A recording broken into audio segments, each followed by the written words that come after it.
guess frankly in response to some of those numbers. I mean, I'd like to see those numbers and look those numbers over, because it seems to me that per what Summit gives towards the Open Space Trust Fund, it seems to me that they get a whole lot more back than what they give.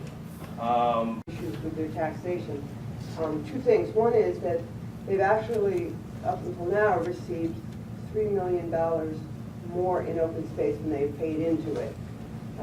So they're, in a net position.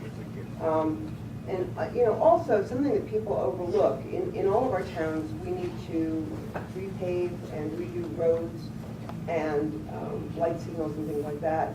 And I don't know how many are aware, but in the last several years, I would say maybe 3 years, maybe 4 years, if Joe Gross is here, he can confirm, Summit has had all of their main roads repaved,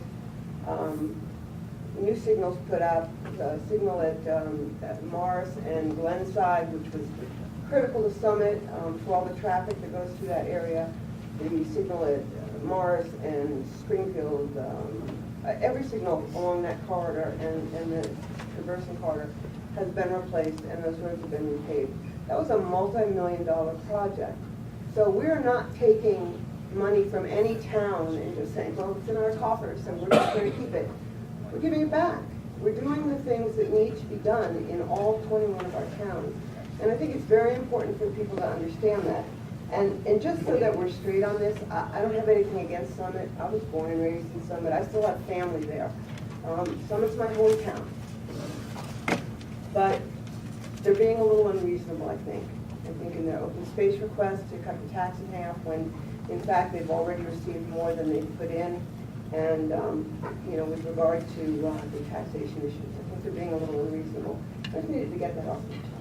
That concludes my comments. Thank you, Mr. Chairman. Some of the people talked about the Open Space Trust Fund. There's always this misnomer because it's called the Open Space Trust Fund.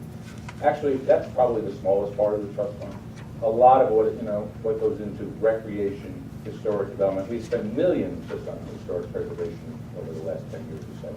Many, many millions more in terms of recreation in all 21 municipalities. So to act as if we're just there to purchase open space is frankly disingenuous from those folks. And again, they've gotten more money from those purchases than they put into it over the course of the last 10 years or so.